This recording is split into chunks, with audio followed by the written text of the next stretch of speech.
years, the bodies of black children had been found in the woods, then the rivers of Atlanta, Georgia. In all, more than 24 victims, most of them strangled. By May 1981, the police and FBI were hiding in the brush, beside and below the river bridges. This was to be the last night, almost the last hour. I heard the splash. Bob Campbell, a police recruit, jumped to his feet, down beside the Chattahoochee River. I was really startled. It sounded like a body entering water. He looked up at the bridge. And I saw brake lights of a car come on. I saw red lights. The car started slowly moving away from me across the bridge. Campbell radioed the other team members up above him. I asked, did a car stop on the bridge? Because, I couldn't believe what I saw. And each person told me they didn't see it. Then a policeman in a chase car, hidden on the other side, came on the radio. He just said, the car is pulling into the parking lot here, turning around in front of me. Started coming back across the bridge, coming back in my direction.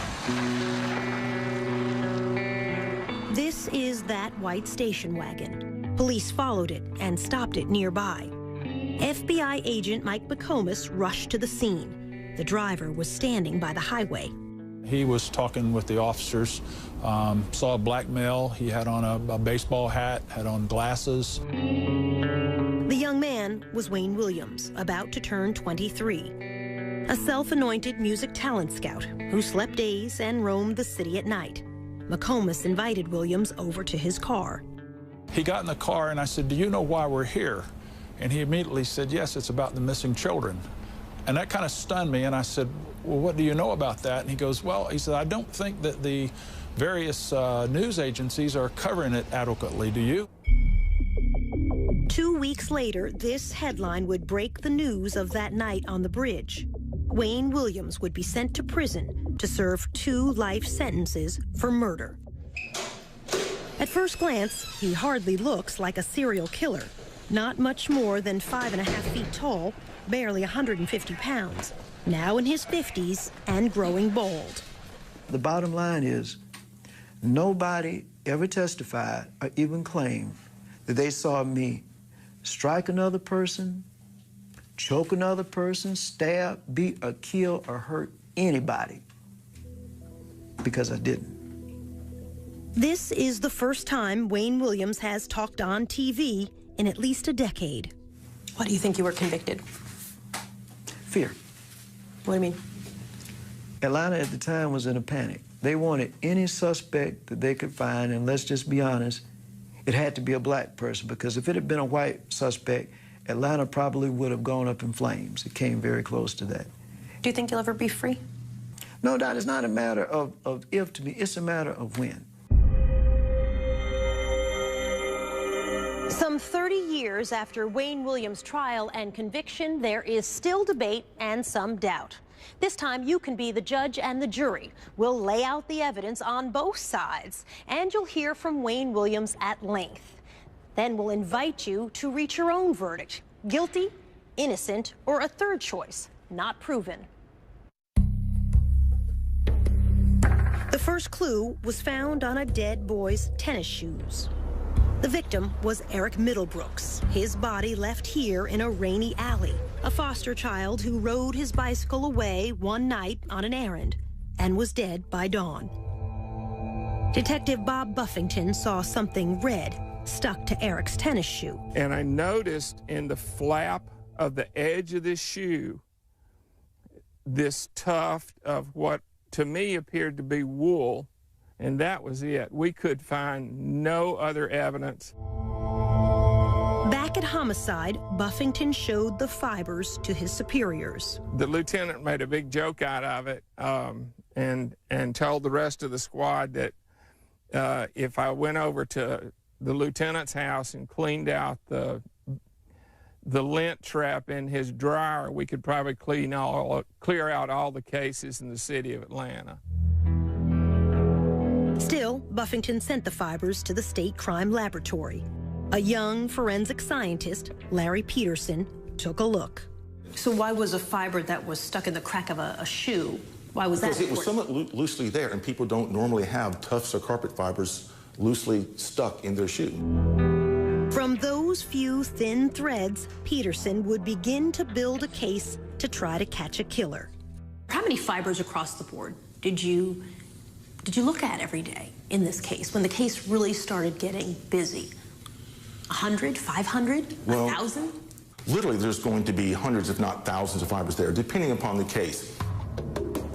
In the spring of 1980, no one wanted to believe a serial killer was loose in the city, even when Bob Buffington spotted a disturbing pattern. There had been a sharp increase in the number of children under the age of 14 who had been killed.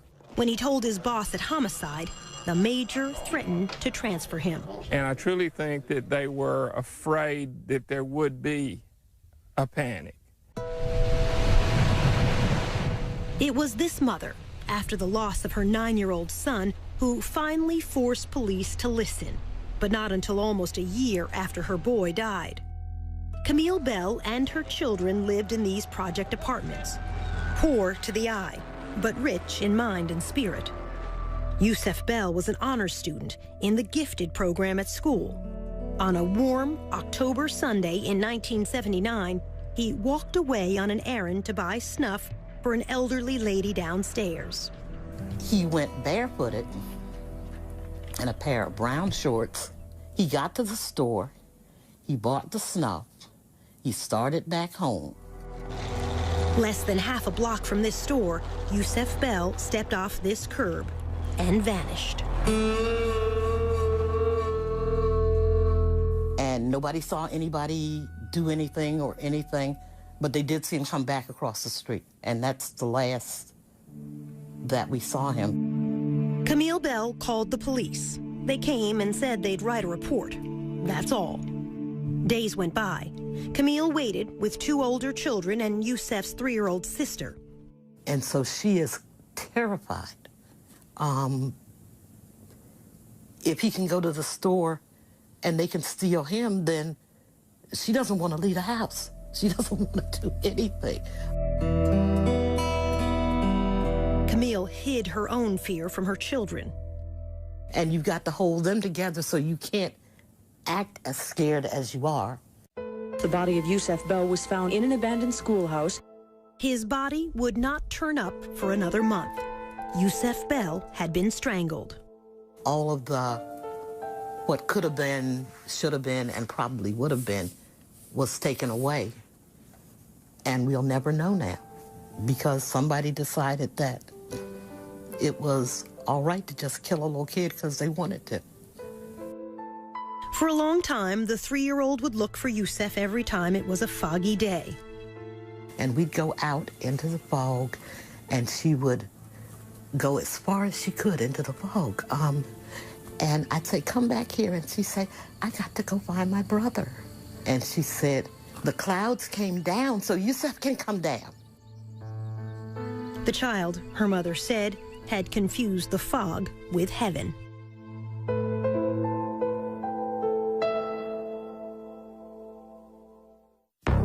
Still ahead, the boy who was too brave. I mean, he was like, man, I want to find this killer and get this reward money. A drive-by threat against the FBI chief's child. Some guy in a pickup truck said, I'm gonna get you, nigga. And in the end, the curious question of the CIA. When you're 19 years old, you're saying you work for the CIA. You've been recruited. I'll let the document speak for itself. I'm not going to comment on it. Then. Do you know how to kill someone with a chokehold? That's a yes or no answer. No, it's not. Yes, no, it is, actually. No, it's not. No, it's not. Do you know how to kill someone with a chokehold? No, it's not.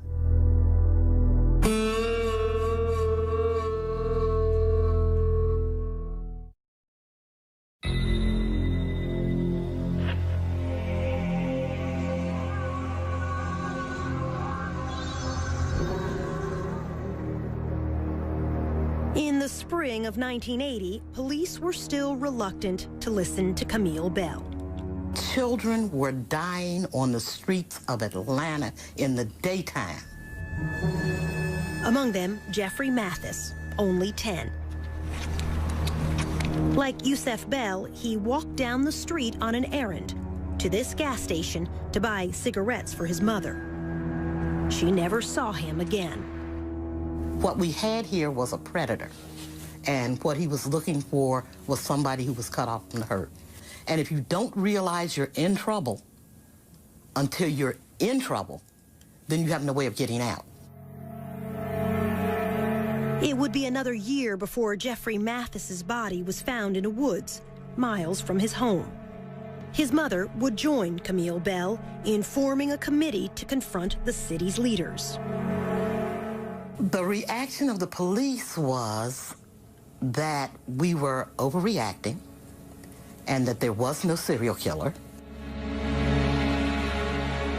Even though, by now, 6 black children were dead. 4 others were missing.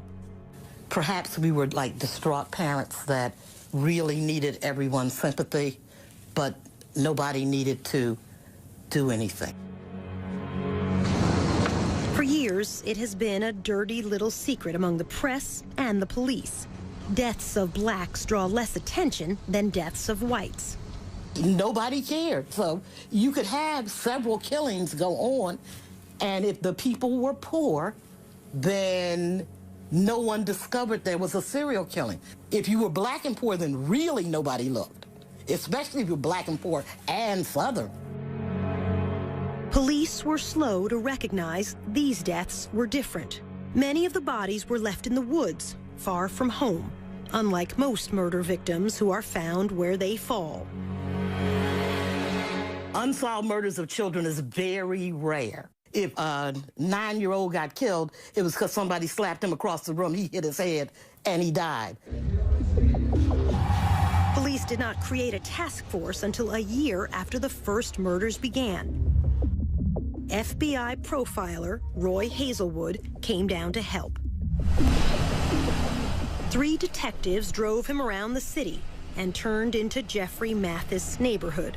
As soon as we turned onto that street, everything stopped. The guy cutting the grass stopped. Guys playing dominoes on the porch stopped. I said, "What's going on?" I said, "Everything stopped." They said laughingly, "That's because we have a honky in the car." John Glover, who took over as FBI chief in Atlanta that summer, says that's why he and Hazelwood decided the killer had to be black. The killer is someone who is invisible in the black community. And who is invisible in the black community but another black person? Welcome Harris was one of the first task force detectives. He knew it had to be someone who went unnoticed. We felt like it was somebody who would come in the neighborhood and get these children and not draw attention to themselves. The question of which race struck a raw nerve. It had been only a dozen years since the murder of Dr. Martin Luther King. On the surface, Atlanta was a well-integrated city. Beneath the surface, it remained separate and unequal. My prayer and the prayer of everybody in there was we wanted the person to be black. And the reason why you wanted to be black, I knew what it would do to this town if it had been a white person or somebody else of another race. In the black community in the early 80s, a black serial killer was unheard of. All the classic serial killers were white, never black. Doesn't mean it didn't have one there. Today, black serial killers are not rare. In 2009, here in Cleveland, as well as in Milwaukee and Los Angeles, each time the accused serial killer turned out to be African American. Dr. Eric Hickey is a psychologist who keeps track of serial killers. Overall, in my study, 1 out of every 5 serial killers is African American. In the past, since 1995, over 40% are African American. We're finally saying, you know what, blacks do this too. There were whites who fed the fear in Atlanta. As FBI chief, John Glover had moved into this upper-class white neighborhood. His 12-year-old son was playing outside one afternoon. Some guy in a pickup truck, he was out in the yard. in our side yard. We were on a corner. We lived had a corner lot. You know, said, "I'm gonna get you, nigga," as he was driving by. Kasim Reed, seen in these childhood photos, was only 10 when the first two bodies were found in the woods close to his home in the summer of 1979. My life did change. How so? Not out as late as you used to be, not able to ride your bike unaccompanied. In 2010, Reed would become the mayor of Atlanta. But back then, as the youngest boy in his family, his teenage brothers were his protectors. And I didn't move without my brothers for about a year. The bulk of the victims were boys like you. You're right. Your age. You're right. Black boys. Yes. Did you personally feel afraid? I can't honestly say that I really felt afraid, except for at moments. You would have a van slow down, and everybody was very mindful of vans at the time. People were suspicious of everybody, and they were afraid. And the children, you had children walking the street, car go by, you could see some of them were in fear. And for good reason. The murders were about to increase to a body almost every week.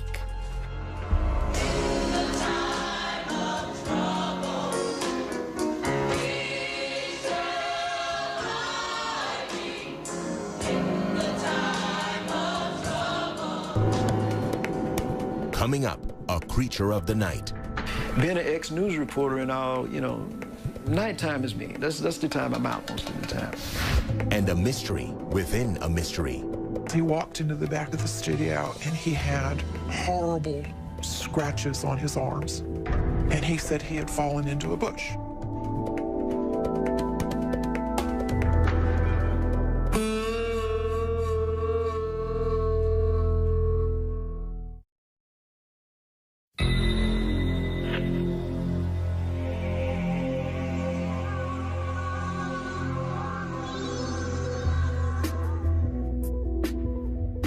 Many of the children who died were poor, who earned spending money carrying groceries, running errands for others.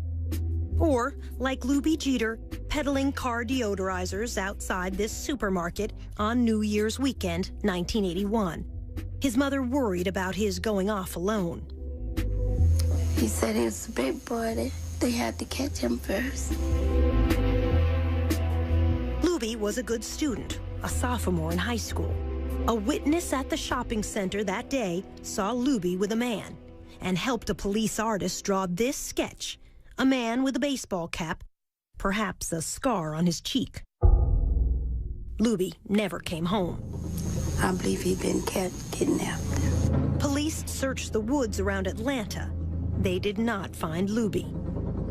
Instead, police found two other bodies. Young boys who had disappeared 10 miles and a month apart, yet both left here at the same dumping ground. The number of known dead, now 15. The unsolved murders of so many children had become front-page news around the nation and the world. This is the reward. The city announced a $100,000 reward, soon to grow to $500,000. The task force was swamped with sketches of suspects, none of them alike, many suggested by psychics.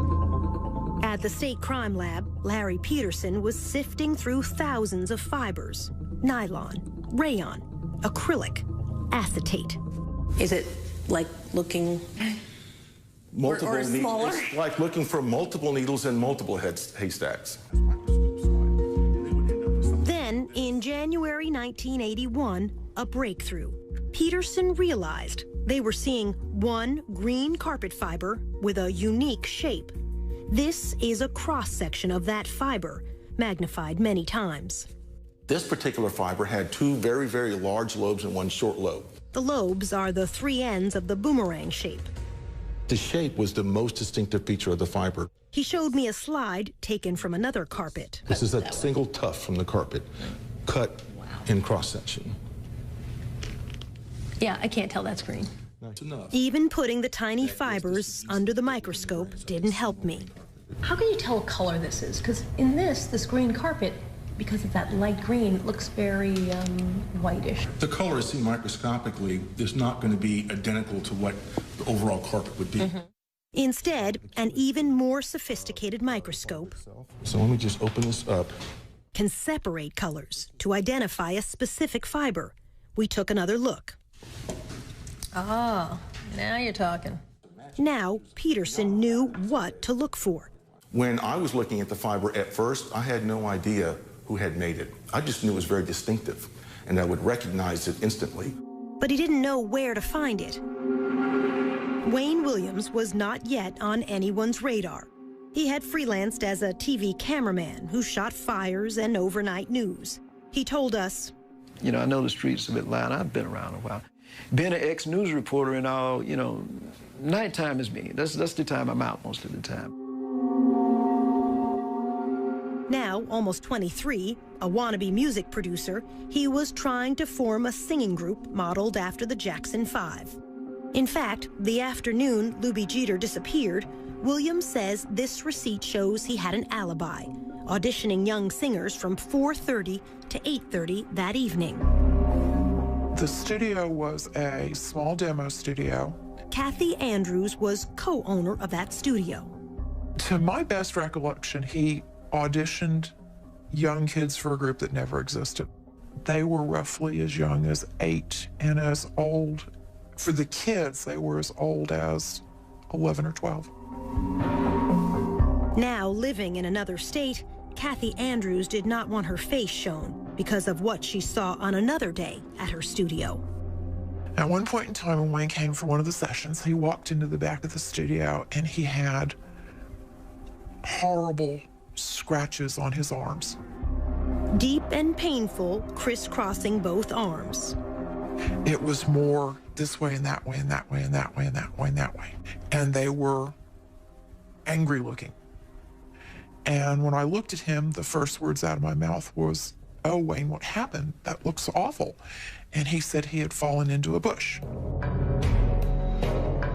15-year-old Terry Pugh died late that January. His body dropped by the roadside in a rural county 20 miles from home. He had been strangled. His mother. Whoever killed him, he had a tussle with him because he had scratches all over.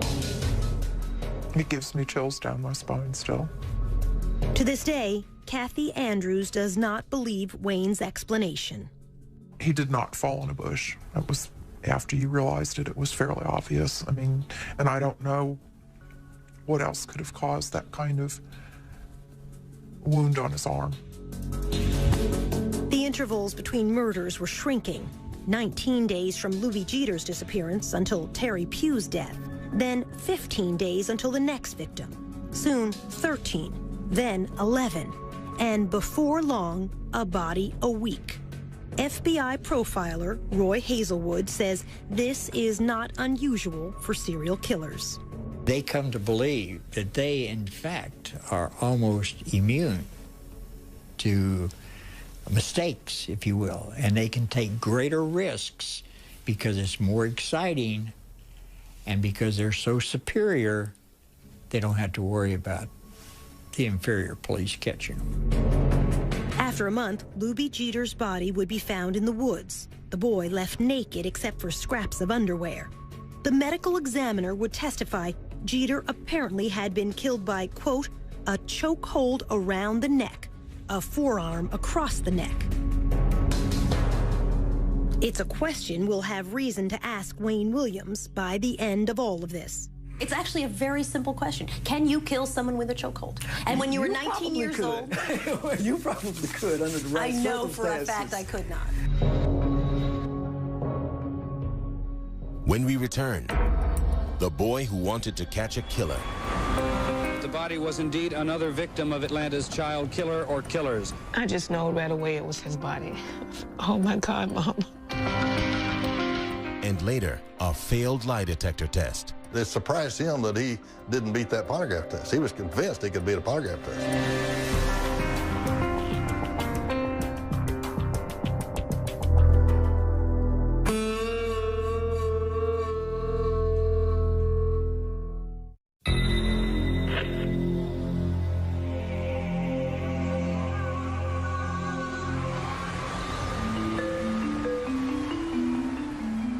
There's yet another twist in the missing and murdered children case. Atlanta is a city of frustrations and fears. As the number of missing and murdered children grows. That the body was indeed another victim of Atlanta's child killer or killers. We're told that the child... Patrick Baltazar was the kid who was convinced he could catch a killer. He was like, man, I want to find this killer and get this reward money, and I'm going to buy my mom a house, and I'm going to do this, and I'm going to find this killer.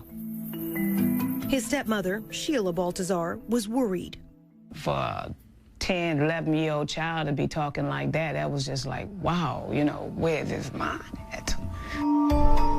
Patrick was a latchkey child, living unsupervised with an older brother in a project apartment near downtown. He was very streetwise. He stayed out late at night, often at the Omni Center, now the headquarters of CNN, but back then a hotel complex with an indoor skating rink and a game room for kids. And that's where he spent a lot of his time at the games arcade. Wayne Williams was known to frequent the Omni, passing out these flyers as a talent scout to offer auditions to boys from age 11 on up. 15 kids are dead. 2 others are officially missing and listed as part... By early February 1981, more than a dozen young African-American boys had been found dead, many dumped in the woods around Atlanta. I was very fearful. My God. Sheila Baltazar pleaded to send Patrick back home to the rest of his family in rural Louisiana. If I had somewhere to send my son, I would have sent my son. One evening, a white man in a big car appeared to threaten Patrick and a small friend. The little boy said that Patrick said, man, that might be the killer. Patrick used a payphone to call police. He told them, a man was chasing me and my friend in a brown Cadillac. Well, actually, they thought it was a crank phone call. They didn't send a car out. This is a sketch the other boy provided to police after Patrick was dead. 2 weeks later, on February 6th, Patrick stopped by the restaurant where his father worked to ask for money, then walked back toward the Omni. He never made it home that night. I'm like, he didn't come home? Oh, my God. That was the first thing popped in my head. Missing. Murdered. Oh, my God. The Atlanta Missing Persons Bureau continued their hunt for this missing child. 11-year-old... One day it seemed like it was a week. That was the longest search in the world. It was almost 2 p.m. when maintenance man Ishmael Strickland found the lifeless figure of a young black boy lying in some bushes. On the 7th day, a maintenance man spotted a body tossed down into the woods behind a parking lot at a suburban office complex. The bank was fairly steep. Medical examiner Joseph Burton had to hold on to a rope to get down to the scene. He had a ligature mark on his neck, like if somebody had a ligature and they were behind you or off to the side behind you, and they close their hands or fists together and pull the ligature, basically. In other words, killed from behind. Most likely, yes. All right, let me place another sample on this side. State Crime Lab scientist Larry Peterson attended the autopsy. I can recall at one autopsy pulling a fiber off of one of the victims. It was a green carpet fiber, and mounted the sample on the slide, went over and looked under the microscope and went, it's the same one. You knew right away. I knew right then. And it became apparent that the body was indeed another victim of Atlanta's child killer or killers. Again, local television carried these pictures live from the crime scene. As it was studied, it became apparent it was one of the 3 children listed as missing. We're told that the child's body, again, had not... Sheila Baltazar got a call from her mother. She say, they found another body. She say, I really feel like this is Patrick's body here, you know.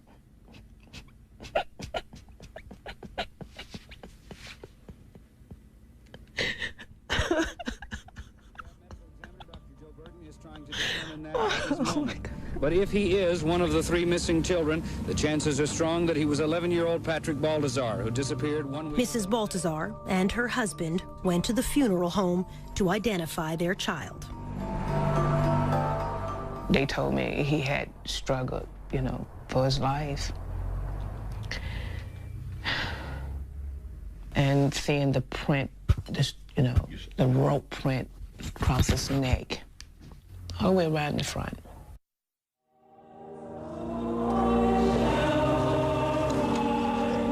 At Patrick Baltazar's funeral, she would insist on an open casket.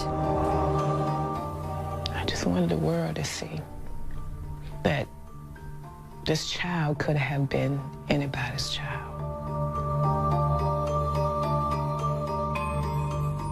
Patrick's fifth-grade classmates wrote a poem, read at his funeral. This from local TV coverage that day. Patrick Balthazar, our schoolmate, you came to school, though sometimes late, but you were never mean to anyone. You tried to help people and thought it was fun. Then one night, one terrible night, you didn't come home, not even at daylight. Something's happened to that boy, the people said. Patrick is missing. Is Patrick dead? We cried some, and we bowed our heads, and hope for your safety, and prayers were said. Oh God, please bring back that missing boy. When he returns, we will shout for joy. The police and the news people came and went. In all our hearts was no content. No one could rest until we knew whatever had happened to you. Then one day your body was found out in the woods on the cold, cold ground. Someone killed you and dumped you there. It was a mad, cruel person who did not care. There was not a word about how you died. It is no wonder that we all cried. Patrick, we miss you and wish you knew how much your schoolmates grieve for you.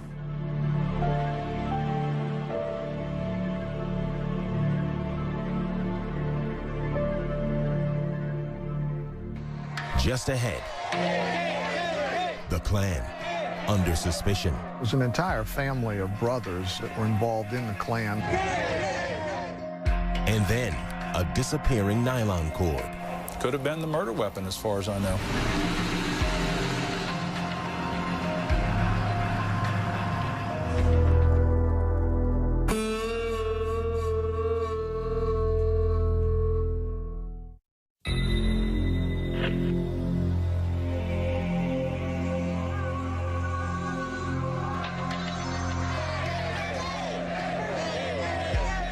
In February 1981, a troublesome tip reached the police. A man involved in the Ku Klux Klan could be Atlanta's serial killer. Atlanta was about to explode, and here was information potentially that the Klan could have been doing this. Bob Ingram with the GBI, Georgia's Bureau of Investigation, got the case. It was an entire family of brothers that were involved in the Klan that were the focus of this particular intelligence information. An informant said one brother had threatened Luby Jeter, the child found dead only weeks before. The Klan associate lived here on a dead-end street in the railroad town of Mountain View, on the outskirts of Atlanta. We're tapping telephones. We heard a lot of rhetoric. We heard a lot of racial slurs. On one wiretap, the detectives heard this said, "Go find you another little kid." The GBI followed the four brothers for almost 2 months. These family members were under surveillance at that time, physical surveillance, where we had an eyeball on them. In those 2 months, 6 more black youths would disappear and die. Detectives saw nothing to link the Klan to them. If somebody was in there with a van or 2 or 3 men who, you know, to grab somebody and dump them in the back of a van, people would have noticed if they were white. The brothers were called in. They took lie detector tests and passed. They were polygraphed and cleared as to their involvement in the killing of Atlanta's children. Clearing the Klan didn't stop the murders. JoJo Bell was one of the victims who vanished during the surveillance. He used to hang out at this seafood carryout place. Manager Richard Harp. You come here and do anything, I'll give him $1 or $2. Just long enough he get money to go to show or get money to buy stuff at the store or something like that. JoJo Bell, unrelated to Yusef Bell, came by Captain Pegg's one last time. About 3:30, 4 o'clock Monday, he came by and stuck his head in the door. He said, "Richard, I'm going to shoot basketball. I'll see you later." Throwed his hand up, went on up to speak. To a schoolyard basketball court like this. This witness, Eugene Laster, knew JoJo and saw him leave the game. He said JoJo left in a station wagon that looked like this. Laster testified he got in the car, got in Wayne's car. In court, Laster would identify Wayne Williams as the driver. Eugene Laster. Okay. He's pretty much an eyewitness. Said that you gave a ride to JoJo Bell in your station wagon. Okay. Did you? No, I did not. You never gave a ride to JoJo Bell? No, I did not. Williams did not deny he was the driver. He instead insisted his passenger had to be someone else. JoJo Bell was never to be seen again. But it would be horrendous if another child dies, period. A week later, Sammy Davis Jr. and Frank Sinatra came to Atlanta for a concert to benefit the children. The photographer up on stage, that's Wayne's father, Homer Williams, with the black newspaper, Atlanta World. How come you got no tuxedo on there? You're going to come up here on the stage looking like that there. Backstage with Sammy Davis Jr. in a photo which made the front page, that's future Mayor Kasim Reed. I remember that. It was so cool meeting Frank Sinatra. As a young child, Reed would help the volunteers searching Atlanta's woods every Saturday. We literally would walk through wooded areas, chaperone, and we would walk for a period of time until about an hour before nightfall. But now, a new twist in the murders. Patrick Baltazar, the 20th victim, would be the last child to turn up in a wooded area. A day or two later, an official would tell reporters fibers and dog hairs were being collected from the victim's clothing. The next child to die would be found in a river, wearing nothing but underpants. Fewer clues now for Larry Peterson. We're talking maybe a dozen or dozens of fibers as opposed to hundreds or potentially 1,000 fibers. The 13-year-old victim was found beneath this bridge over the South River in Atlanta's suburbs. A driver crossing that bridge earlier in the week saw a man leaning over the railing. It turned out to be the same afternoon JoJo Bell disappeared. At trial, the witness said the man was Wayne Williams. JoJo's body would not be found for 7 more weeks, until Easter Sunday. It had floated far down the South River, almost into another county. He also had nothing on but underwear, basically. Medical examiner Joseph Burton went out in a boat to retrieve the boy. We've got the body wrapped in a sheet. I'm the one with the shirt off. Dr. Burton ruled both JoJo and the other boy found in the river had been asphyxiated. We didn't have any history of either one of these boys swimming in the South River in their underwear. Other bodies were now washing up in the Chattahoochee River to the west and the north of Atlanta. 5 victims in that river in the next 6 weeks. I said, you know, if I was doing that, I'd be throwing them off the bridge. FBI agent Mike McComas grew up along a river in Tennessee. He knew if something were to float on downstream, it had to be dropped in the middle of a river. McComas suggested the bridge stakeouts. We looked at remote places, dark places. We believed it would be at nighttime as opposed to daytime. The FBI and police began night watches at 14 bridges over the Chattahoochee and South Rivers. The stakeouts were to last 4 weeks. Nothing until the very end. We, at that point, were ready for that to be our last night. And Wayne Williams showed up that night. Just before 3 a.m., the station wagon drove onto the bridge. Had he waited a couple more hours, we might not have been there. Otherwise, we would have missed him.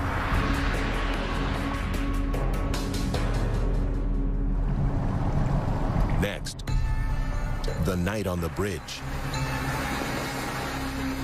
You said, I know this is about those boys, isn't Correct. it? Mm-hmm. That's what I said. Pretty damning statement, don't you think?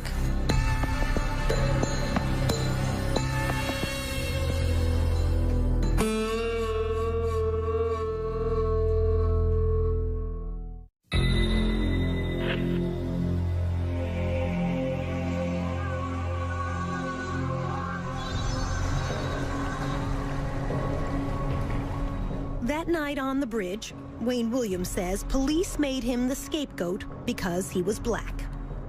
Soledad, when this case happened, if those police had arrested a white man, Atlanta would have erupted, as well as several major cities. You possibly would have had another race war. No, said the FBI chief. On the Atlanta Police Department side, they were looking for a white guy.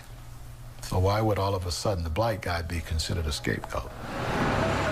Williams disputes almost everything police witnesses said about that night. What happened that night on the bridge? Okay, in the first place, and I'm not being facetious, but nothing happened on the bridge. That's the whole misconception. As he tells it, there was no splash. He never stopped and didn't turn around. So you never stopped on the bridge? No, I didn't. You didn't throw trash? No. You didn't throw anything? No, I did not. You didn't throw a body? Definitely not a body, no. His story. I crossed the bridge. I turned off briefly after I crossed the bridge at what I called a liquor store. Williams said he pulled into the parking lot only to look up the phone number of a singer he was trying to locate at that hour. I turned back on the highway. I went to a Starving Marvin store. I used the telephone, and I came back. The call didn't go through. I got some recording, this number's not in service, and I said, well, this is a prank. This is the closest thing to an address he had for the singer he said was Cheryl Johnson. The FBI looked hard and could never find her. It says to me that Cheryl Johnson didn't exist and he made it up. Williams says only after that call from a gas station did he turn around to cross back over the bridge again. Police would stop him moments later.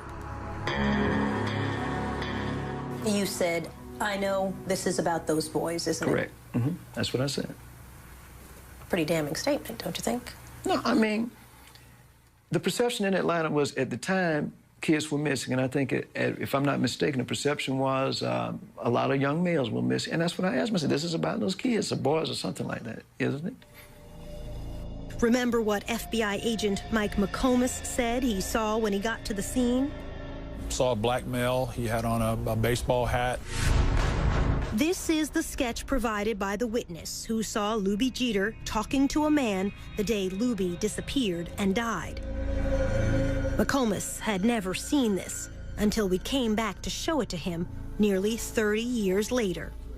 This is a real strong resemblance to the person that I talked to, Wayne Williams. He had on a baseball cap. His hair was in an afro, so this just looks like him. Williams agreed to let McComas search his station wagon. On the floor, in the front of the back seat, he saw... There was a nylon cord. The best that I could describe the nylon cord was a ski rope type, the woven type, and it was, my guess, about 24 inches long. No. Williams denies there was any such cord. Because if that rope had been in the station wagon that night, I'm sure they would have taken it. The fact that I didn't confiscate it doesn't make it go away. It was there. The nylon cord would never be seen again. Could have been the murder weapon, as far as I know. Yet, FBI supervisors decided to let Wayne Williams go that night. Well, first of all, he didn't have a body. So, secondly, there was no one who saw Wayne Williams outside of his car. There was no one that saw him throw anything overboard. 2 days later, only a mile downstream from that bridge, another body. After 2 years, one suspect now, Wayne Williams.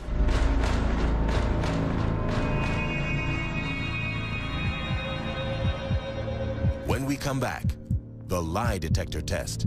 It surprised him that he didn't beat that polygraph test. He was convinced he could beat a polygraph test. I said some reaction like, I'll be darned. You're the guy we've been looking for 2 years.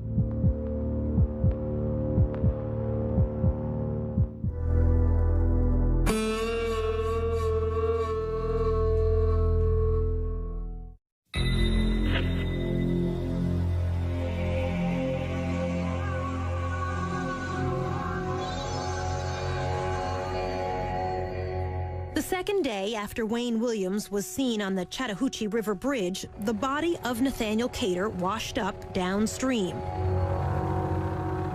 He was a down-on-his-luck drunk, 28 years old, but small, weighing under 150 pounds. Again, the medical examiner said Cater could have been killed, quote, with a chokehold, trapping the neck in the crook of the arm. His would be the last body found in the Atlanta murders, the 27th male victim. At Cater's funeral, Wayne Williams' father, Homer, took this photo for the Atlanta World newspaper. On June 3rd, the FBI brought Wayne in for a long night of questioning. Wayne agreed to a lie detector test. He was as composed and calm as you can get. You got 26 bodies out there in the woods and rivers, and he's just sitting there like total control. Richard Ratcliffe was the FBI polygraph examiner. I said, I don't care what you were doing on the bridge. I don't care what you threw in the river. If it wasn't a little boy's body, you did fine this test. He told Williams in advance what he would ask him. Did you kill Nathaniel Cater? Did you kill him that night that you were on the bridge? And did you throw Nathaniel Cater into the Chattahoochee River? And when I ran that test, it's like, wow, this is it. Wayne Williams flunked all 3 questions. Might as well, this test would reflect that you did kill Nathaniel Cater, and you threw his body, that was his body you threw off the bridge that night. The polygraph measures sweating, the heartbeat, blood pressure, all rise with tension. You breathe a little faster. You have a hard time getting your breath. You sweat a little more. He did all this. Wayne Williams took the test 3 times. He failed each time. I said some reaction like, I'll be darned. You're the guy we've been looking for 2 years. It surprised him that he didn't beat that polygraph test. He was convinced he could beat a polygraph test. He sat there and studied it, and he said, what's this question right here? And I said, that's pretty good. That's, did you cause the death of Nathaniel Cater? And then he said, what's this question? I said, well, did you throw his body into the Chattahoochee River that night?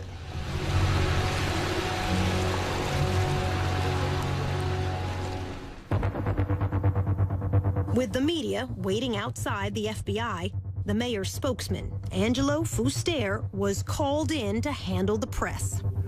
And in comes Homer Williams. Fuster asked Homer, a press photographer, why he was inside the building, trying to get a scoop on the suspect. And he said, no, that's my son. And I thought, oh, geez. Homer told Fuster. They detained him and impounded my car for littering. They detained him for littering, is what he said. And I said, that doesn't sound right. This is at night. And I said, littering? He said, yeah, he was driving over this bridge and he stopped to throw some garbage and boy, they rushed him and stopped him. And at that point, I said to him, Homer, I don't think you need to talk to me anymore. We asked Wayne Williams about throwing garbage off the bridge. He denied his father ever said that. Your father said you stopped to get rid of some trash. No, my father never said that. I never said that, and my father never said it. While father and son were inside the FBI, evidence technicians were combing the Williams home. The FBI's top fiber expert, Harold Dedman, led the search. In Wayne's bedroom, he took clippings from a purple bedspread and from a yellow blanket. The yellow blanket was located under Wayne Williams' bed. On the floor, a green carpet. This is a blow-up of those carpet fibers. They're the only company to produce a fiber like this. But Larry Peterson was still in the dark. I had no idea there was a bridge incident. He had been called to the FBI office to help search this station wagon, but not told why. Then he spotted FBI techs returning from their search, and so he went out to the home to snip fibers for himself. Saw the green carpet. Did you feel this is it? You know, I really didn't. Because it was a middle-class home, a young man living with his parents. But Peterson thought, I'm going to run these back to the lab and just look. I started with the green carpet. Once I put that sample under the microscope, I mean, I knew instantly that that was it. You knew that they had the killer. I knew that was it. And I had made hundreds and hundreds of comparisons to carpeting and various suspects and environments before, and nothing was even close until that night. Did you stand up from your microscope and scream, "Hallelujah, we've caught the guy"? I literally did just want to say, oh my God. Still, Wayne Williams was allowed to go home that night. And make a couple of other errands, so I was in the area, and I just decided. In the morning, Wayne Williams called in reporters and TV crews, who agreed not to show his face. He asked what was dropped in the river. Nothing. He acknowledged he failed a lie detector test. Then, asked about the victims, Wayne Williams said this. Some of these kids are in places they don't have no business being at certain times of the day and night. Some of them don't have no kind of home supervision, and they're just running around in the streets wild. And I'm saying, when you're doing that, that's not giving anybody a license to kill, but you opening yourself up for all kinds of things. We asked Wayne what he meant. When you say, that's not giving anybody a license to kill, but you're opening yourself up for all kinds of things. My point is very simple. All right, if you're out roaming the streets, like not all of these, but some of these victims were, you put yourself in a position for bad things to happen.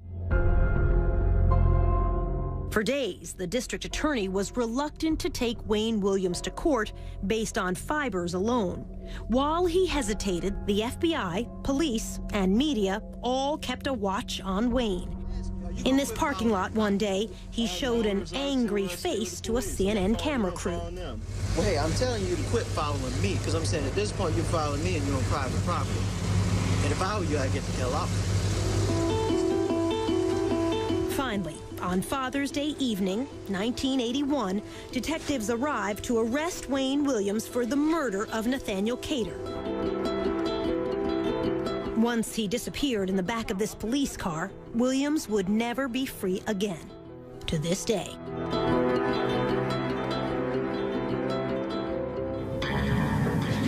Ahead, the trial and a blow-up on the witness stand. I was probably my own worst enemy. I could see almost the shock in the jurors' faces. When he said, "You want the real Wayne Williams, you've got him," yeah, I think the jury understood that.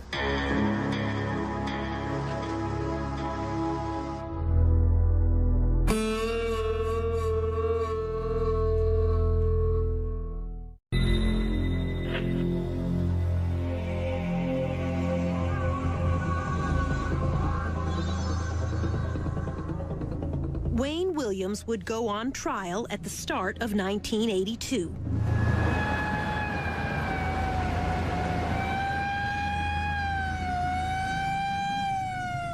Testimony would last almost 2 months. It would be a trial like no other before. A case built on fibers, no fingerprints, no murder weapon, no apparent motive. Now remember, you're one of the jurors. 3 choices: guilty, innocent, or simply not proven. This time, the verdict's yours. Mary Welcome was Wayne Williams' defense attorney. Good morning. Good morning. How are you? This was her first murder trial. What was he like when you met him? A most unlikely killer. Yeah? Why? Because he just didn't appear to be the kind of person that could strangle anyone or have the strength to. To her, Wayne Williams seemed gentle, childlike. One day I left him in jail. I said, Wayne, is there anything I can bring? Would you like anything? He said, would you bring me some bubble gum? Williams was charged with and tried for only 2 murders, Nathaniel Cater and Jimmy Payne, both adults found in the same area of the Chattahoochee River. Cater's body was nude, but his hair was caked with mud. Digging through that silt, I was able to recover dog hair and fibers that were close to his scalp. The dog hair was consistent with Sheba, the Wayne Williams family dog. In Cater's hair was one of those unusual green carpet fibers. Under a microscope, Peterson could see the boomerang shape, just like those in the Williams family carpet.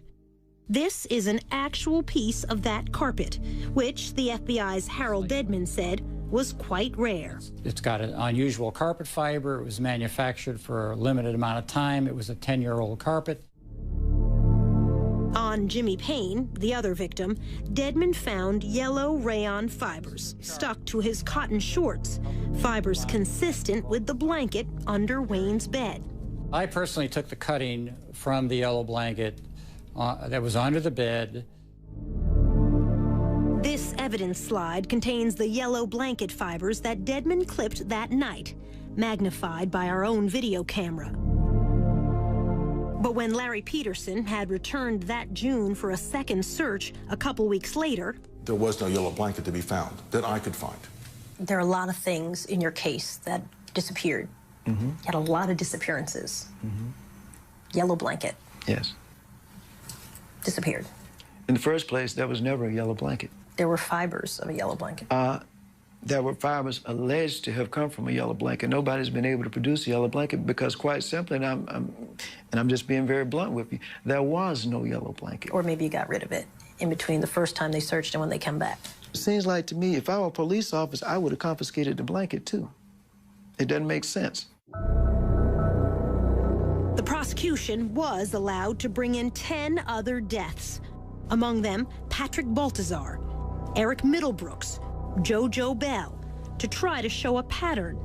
This is a chart showing fibers that were recovered from the body of Patrick Baltazar. Fibers consistent with that blanket, with Wayne Williams' bedspread, the green carpet, hair from Wayne's dog, plus a leather jacket. The jacket was, as I recall, was hanging in his closet. And, Dedman told the jury, 2 human hairs were found inside Patrick Baltazar's shirt. These 2 hairs were consistent with originating from Williams. Then there was Eric Middlebrooks, and the fibers stuck to his tennis shoe. This is a blow-up of those red fibers. The same kind were in a car Williams was driving that year. This puts Middlebrooks both in the interior and of the 79 Ford and the trunk of the 79 Ford. Did you ever meet any of the young men who were victims? No, I did not. Never met them once? No. Not once? No. It's incalculable, the odds that that they were not in contact with him in his environment. The fiber evidence is your biggest obstacle. That fiber evidence may well have been manipulated in this case. Point blank and simple. Simply because they had a suspect, it was Wayne, and that manipulation no doubt has continued even after my trial and up until this point.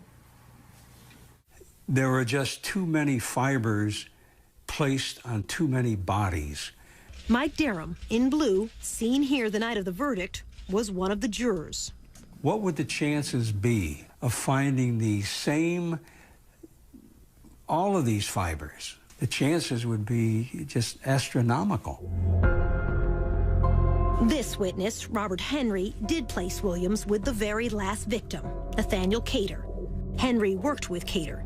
He said he saw him leaving this theater with Wayne Williams on the night of the bridge incident. Henry has no doubt, even today, about what he saw. We were holding hands, you know, like male and female. Well, if you were holding hands with one of my co-workers and both of you are males, what am I supposed to do? Turn my head? What's up, people? The next time I saw him, he was in the courtroom. When Wayne Williams took the stand, he swore he never met Nathaniel Cater. On the evening Henry said he saw them, Wayne testified he was home. sick and asleep in bed. His mother and father, now deceased, backed him up. Homer Williams said he had the white station wagon until almost midnight. Under cross-examination, in his third day on the stand, Wayne Williams blew up at prosecutor Jack Mallard. That morning, he was a complete different person. Immediately, he started attacking. He came out of the chute like a bull. When he said, you want the real Wayne Williams, you've got him, I think all of us, the jury, understood that, yeah. I was probably my own worst enemy. I was an arrogant, bus-headed idiot at the time, and I played right into these people's hands. I could see almost the shock in the jurors' faces if they said, my God, is this the same Wayne that was up here yesterday? I could see that. Patrick Baltazar's stepmother was watching in court that day. I'm like, this man gotta be crazy. This man, I mean, it's like he's saying, you know, yeah, I killed him, but you better prove it. You know, can you prove it? He was doing everything he can to outsmart everybody. And it was like, I did it, but can you prove I did it? Camille Bell, Yusef's mother, believed Wayne to be innocent. She feels that last day on the witness stand convicted him. And then when he flared off, then they were ready to say, well, okay, so he does have fire. When you got angry with the prosecutor, you said, you're a drop shot. I called him a drop shot. What's a drop shot? What's that mean? Quite simply, in our vernacular, a drop shot is a guy who's not worth much of anything. You know, just drop him and shoot him and get him out of the way. In other words, you're useless. We reminded Wayne that he also called poor black children on the streets the same thing, drop shots. That does not make me a murderer simply because I said somebody is a drop shot or because I called him a drop shot. That does not make Wayne Williams a murderer because I say somebody is a street urchin. You know, come on, we're talking about murder. The fact is, I didn't kill anybody. The jury didn't come back until late the second evening. The verdict, guilty, on both counts of murdering the two adults, Cater and Payne. Wayne Williams was sentenced to serve 2 life terms. People only wanted to look at the negative side because they wanted in their heart for this case to be over and for Wayne to be the Atlanta monster. They wanted closure at any cost. Leaving court, Homer Williams walked by the prosecutor's table. He looked at us and called us sons of bitches. Still to come, no verdict in the deaths of any of the children. Even if it takes 30 trials, I don't care. You know, prove it.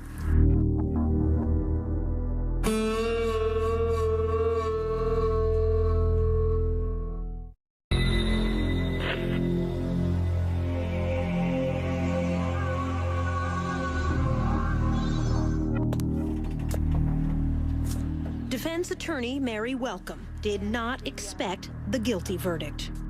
I was crestfallen. So why do you think the jury convicted him? Because he might have been guilty. Because he might have been. During the trial, medical examiner Robert Stivers told the jury there had been very few strangulations of black males in the years before these murders began, and none at all with bodies left in rivers or by the roadside since that night Wayne Williams was stopped leaving this bridge. They were convinced that the crimes had stopped because Wayne had been arrested. And I think what happened is people stopped looking and stopped counting. Murders have continued in Atlanta. Shootings of black men, stabbings of black women, but not strangulations like before. Not black youths dumped far from where they were killed. Detective Welcome Harris would stay on the police force another 25 years. We asked him how many more children were killed the way they were in the 80s. None that I can recall. None that I can recall. Wayne Williams' appeals would drag on for years. He almost won the first one. Georgia Supreme Court Justice George Smith helped a colleague write a ruling that would have reversed the verdict. He would have found that the evidence didn't support a conviction. That's what he did find originally. but the 5 other justices resisted. When we met, they pitched a royal fit. They were not going to overturn the conviction. The 5 of them would. In the end, all the justices, except Smith, agreed to uphold the conviction. Wayne Williams said the court was bullied into making its U-turn. I think the pressure came from as high as the White House, and we'll leave it at that. Not so, said George Smith, now retired from the court, but still practicing law in his 90s. I can't imagine that it happened in a case like this. I can't imagine it happened in any case, but certainly this case, it didn't reach to the White House. Smith did write a dissenting opinion. He said the fiber evidence fell short of scientific certainty, and the prosecution should not have been allowed to use the so-called pattern evidence on 10 other murders. I said the only similarity in the crimes in this case is the fact that all of them were dead. Smith was denounced on the floor of the Georgia legislature. I was an N lover. You know what the N stands for. Mary Welcome agreed when Justice Smith wrote the defense attorneys were ineffective.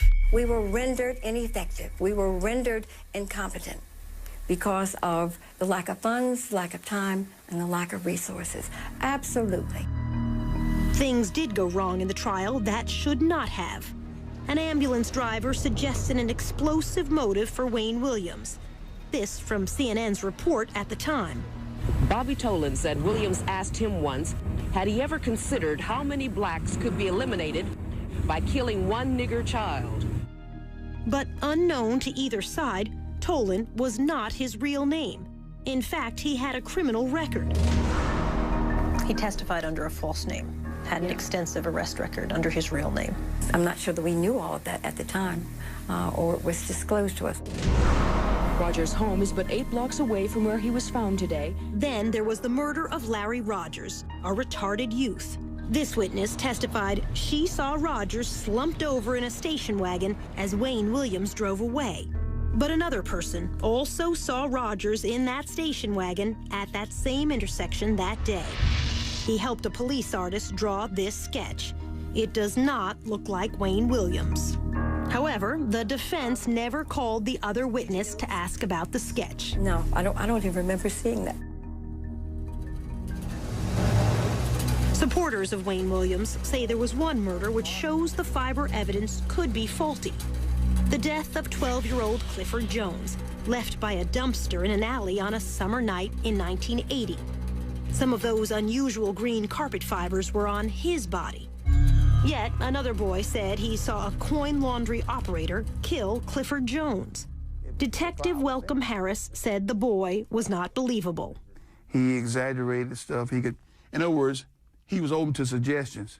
And if you said that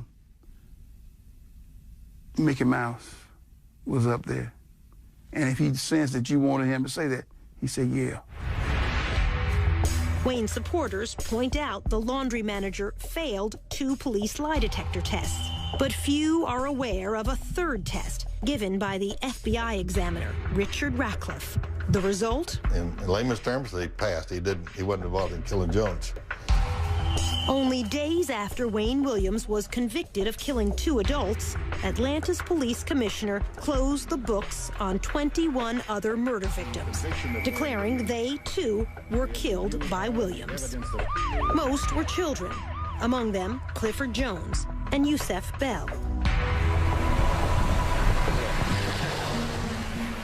But without trials, the mothers were left without a verdict, one way or the other, in the deaths of all of the children. Camille Bell. Even if it takes 30 trials, I don't care. Prove it. The prosecutor's answer, it would serve no purpose. You can only serve 1 life sentence.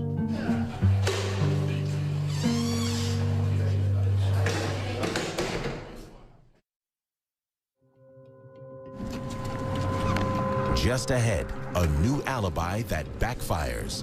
He was out that night, no question in my mind. He was not at home. He was out and about. And after all these years, new DNA evidence. Then it probably would exclude 98% or so of the people in the world.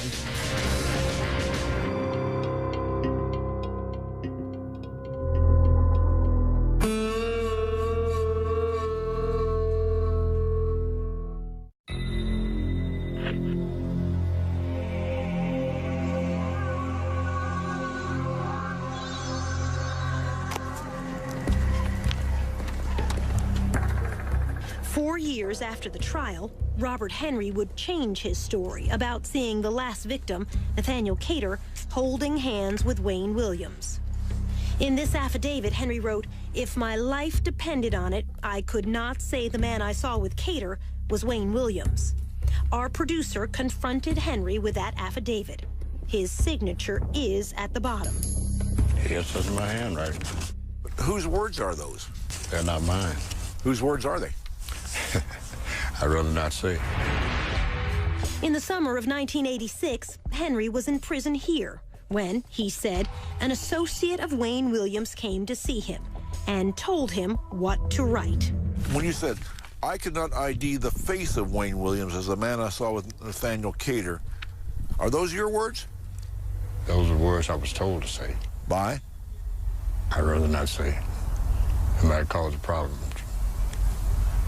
Could you ID the face of Wayne Williams? The person I saw holding Nathaniel Cater's hand was Wayne Williams, the man that was convicted of it.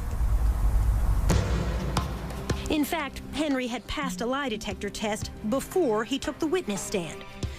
When his visitor came to see him, Henry was serving 5 years for sex crimes. His false affidavit was used in court appeals. Wayne Williams lost each time anyway. To this day, is there any question in the mind whom you saw with Cater? No, it's not. It was? Wayne Williams. Robert Henry is not the only one whose story has changed back and forth over the years. So has Wayne Williams. At trial, Williams testified he was home all evening, sick in bed, when Henry said he saw him holding hands with Cater. Now, Williams says he has a different alibi for that evening.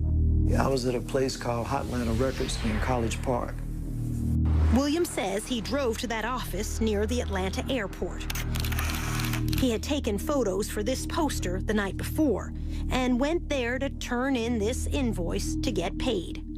We delivered a bill and statement of services, and we were cut a check for it, and it was probably about 9 or 9:30 when I left that location. We reached Hotlanta's owner, Melvin Ware, now living in Los Angeles. He called in advance, and when he came, I went back and wrote the check behind the desk. That's where our checkbook was. But he said Williams didn't stay that long, not as late as 9. It wasn't like 5 minutes or 10 minutes. We always spent maybe a half hour or something like that. How did Wayne get to the office? He drove. I think he had his dad's car, if I'm not mistaken. Wayne's father, Homer Williams, testified he had the station wagon until almost midnight that night. But Chet Detlinger, an investigator for the defense, said Wayne told him long ago this was a lie. All he told me was he had the car, his daddy didn't have the car. Wayne said, but I had the vehicle, and I didn't want to corrupt my dad's testimony in the eyes of the jury, so I lied about it and said I didn't have it on the stand. What makes this important is what time Robert Henry says he saw Wayne and Nathaniel Cater together. It was about 9:15 or 9:30. It was on Lucky and Forsyth Street, downtown Atlanta. So at the trial, you said that you were in bed till 10 p.m. All right. You were so sick, your mother said that she had to help lie your body out on the bed. You were so sick. This is where the confusion with all of us came in. I got back from Hotlanta Records, probably about 9:30. But there's no one to corroborate that, even if his mother were still alive. Wayne said she probably didn't see him come in. Prosecutor Jack Mallard. He was out that night, no question in my mind. He was not at home. He was out and about. Less than 6 hours after Henry said he saw Williams and Cater here, police heard a splash under this bridge. Cater's body washed up downstream 2 days later. 30 years ago, there was no DNA testing. Now there is, and so new evidence. Remember those 2 human hairs found inside 11-year-old Patrick Baltazar's shirt? In 2007, the hair fragments were sent to the FBI's DNA laboratory in Quantico, Virginia. The result?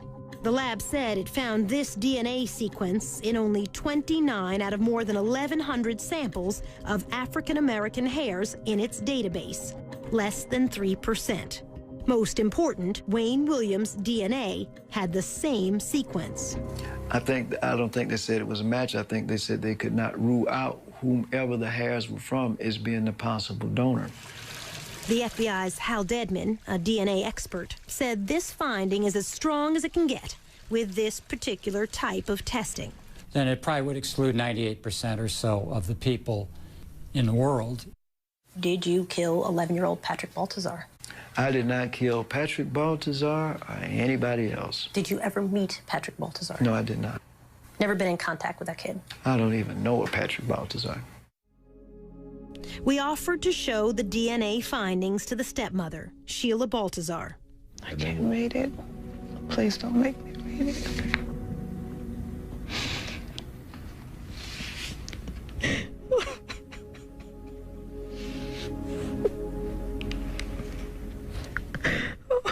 Oh my God. So we told her what the FBI report said. Wayne Williams cannot be excluded as the source of those two hairs. She listened. Then this. Without a shadow of a doubt, I really in my heart believe that Wayne Williams killed Patrick Baltazar.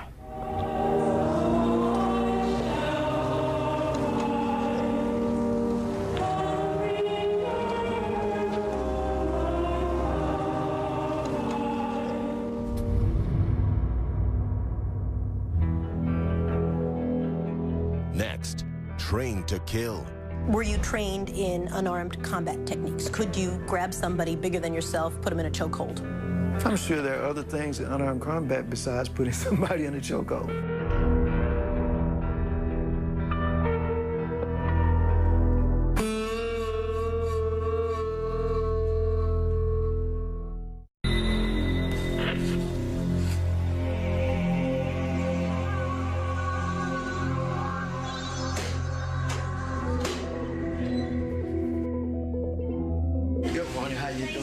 When we returned to prison for our final interview with Wayne Williams, we had one question he was not expecting. What Wayne had written about being recruited for espionage training as a teenager. At a secret government camp hidden in the woods near this North Georgia lake, where he was given what could amount to a license to kill. It's called Finding Myself. What's Finding Myself? It reads like an autobiography. Go ahead, I'm still trying to see. It's a account of your CIA training. We're not going to get into that. Why not? We're not going to get into that. I got a copy of it. Yeah, but we're not going to get into that. Why not? We're just simply not going to get into that. By his account, Wayne was fresh out of high school, just 18 years old, when he was approached by an associate of an old World War II spy living in the Atlanta area and was initiated into a secret world. You're not going to answer a single question on this? No, ma'am. Is it fake? No. Is it fictional writing? No. Did you work for the CIA? We're not going to get into that.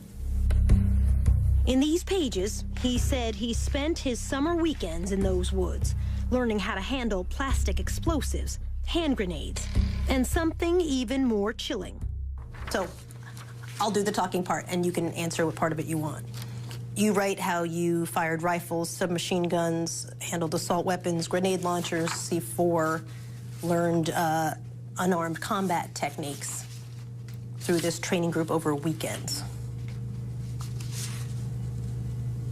Is it true or is it false?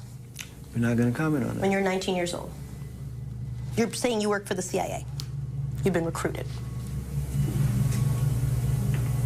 I'll let the document speak for itself. I'm not going to comment on that. Did you work for the CIA? I cannot comment on that. Copyright 1992 by Wayne Williams. Is this an autobiography? I cannot comment on that. In his own words, Wayne Williams said this was part of a secret plan to send young black agents into the worst trouble spots in Africa in the late 1970s. He wrote that he finished training, then withdrew from the program. Either this is a true story and you have been trained in evasive tactics, filtration techniques, weapons use, unarmed combat techniques, which would include a deadly chokehold, or it's made up. Let me ask one question. Where did you obtain that? I can't tell you that. Now, there we go. You're a newsman. You know the answer to that question before you asked it. Okay. All right. I will say Is it true? I mean, it's got your name on it. I will say this. Were you trained in unarmed combat techniques? Could you grab somebody bigger than yourself, put them in a chokehold? Because that's what that is. I'm sure there are other things in unarmed combat besides putting somebody in a chokehold. But when I talk to the military experts and I say to them, what exactly does that mean? That's one of the things on their list. Top 2 things, by the way. I wouldn't doubt that. So, are you trained in that or not? Let me say this. I'm asking such straightforward questions. I understand that. But again, I ask you to understand my position on this. Let's say that were true, that were the case, or let's just say that I had some experiences that I do not want to comment on today for reasons that the document says, okay? The fact is, what does that have to do with the situation today? Everything. You tell me. It has everything to do with it. Listen. A big part of the conversation when I talked to your lawyers was, could Wayne Williams grab somebody? Did he have the strength? Look how, he's not a big guy. Could he grab someone in a unarmed combat technique and kill them? And your attorneys would say to me, you met him, he's not a big guy. So if you're telling me that, yes, in fact, I was trained by the CIA, which is basically what this document says in a nutshell, on the weekends when I was a teenager, and I am trained in the chokehold technique. That's one thing. If you're telling me that, no, that never happened, but you're writing a long fantasy about being trained for the CIA in weaponry and the chokehold technique, that takes it a whole other direction. Remember, doctors said at least 2 of the victims, and perhaps more, were probably killed by chokeholds. Do you know how to kill someone with a chokehold? That's a straightforward question, isn't it? Because I can answer that. My answer would be no, sir, I do not know. Do you know how to answer? What's your answer to that? Let me say something about that. That's a yes or no answer. No, it's not. Yes, it is, actually. No, it's not. Not until the very end of our prison interview did we come close to a real answer. It's actually a very simple question. Can you kill someone with a chokehold? And when you were 19 years old... You probably could under the right circumstances. I know for a fact I could not. I know you're being facetious, but I know for a fact I could not. You don't know. But were you trained as a teenager to do that? Because that's what you're writing in this. And I get CIA, you don't want to talk about it. It's all off the record. Let me state this for the record. Okay. I think in the paper that you have, and I will say this, that it says that there was contact with a certain program. And I will say it was the Junior Officer Training Program, which was run by a certain agency, and you're correct, CIA. But I never said that I worked for them. I simply said now who's splitting hairs? That I had some contact with some person, and that's all I'm going to say. Were you trained that's all I'm in gonna these say. techniques? That's all I'm going to say. He did acknowledge it was CIA training, but said no more. So, is this true, or only a fantasy in his mind? The mind of a man the courts have found to be a killer. We'll leave that question with you.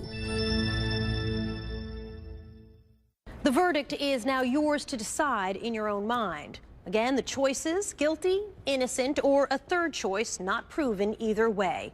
In a few moments, we'll show you the verdict that our audiences reached when this documentary was first broadcast. But before then, a look at some of the answers from those who lived through the terror 30 years ago. The prosecutor. Obviously guilty. The defense attorney. Not proven. One way or the other. The FBI agent in charge. Guilty of 2 double homicide. Sheila Baltazar. He could have killed all of them. The Supreme Court Justice. Not proven. The witness. Guilty. Camille Bell. Innocent but stupid. That first task force detective. No maybes, ifs, guilty.